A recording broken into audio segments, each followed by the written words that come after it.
पुढची बातमी पाहूयात। नाशिकमधील बहुराष्ट्रीय धर्मांतर रॅकेट प्रकरणी केंद्रीय महिला आयोगाच्या समितीने तयार केलेला अहवाल मुख्यमंत्री फडणवीसांकडे सादर केला। 8 मे रोजीच अहवाल सादर करण्यात आला होता। यात समितीने नोंदवलेल्या निरीक्षणात धक्कादायक माहिती समोर आली आहे। ऑफिसमध्ये भीतीदायक वातावरण असून आरोपींनी तरुण महिला कर्मचाऱ्यांना लक्ष्य केलं आणि त्यांचा लैंगिक आणि मानसिक छळ केल्याचा आरोप आहे। या प्रकरणी समितीने भारतीय न्याय संहितेतील कलम 75, 78, 79 आणि 299 अंतर्गत कारवाईची शिफारस करण्यात आली आहे।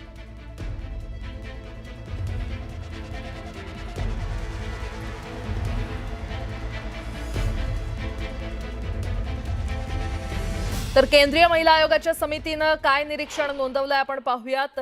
ऑफिसमध्ये अत्यंत विषारी भीतीदायक वातावरण होतं। आरोपींनी तरुण महिला कर्मचाऱ्यांना लक्ष्य केलं, तर महिला कर्मचाऱ्यांचा लैंगिक, मानसिक आणि भावनिक छळ झाला। काही महिला कर्मचाऱ्यांचा विनयभंग झाला। हिंदू धर्म, परंपरा आणि श्रद्धेबाबत अपमानास्पद विधानं केली गेली आहेत। इस्लाम धर्म श्रेष्ठ असल्याचं सांगत दबाव आणण्यात आला। आरोपी दानिश, तौसिफ, रजा मेमनचं ऑफिसमध्ये प्रभावी नियंत्रण होतं। अश्विनी चेनानीनं मौन बाळगत आरोपींना अप्रत्यक्ष संरक्षण दिलं। तर तक्रार करणाऱ्यांना बदली, नोकरीवरून काढून टाकण्याची धमकी देण्यात येत होती। ऑफिसमधील सीसीटीव्ही बंद होते। पॉश कायद्याचं पालन झालं नाही। पॉश कायद्याबाबत ऑफिसमध्ये पोस्टर्स, जागरूकता कार्यक्रम नव्हते।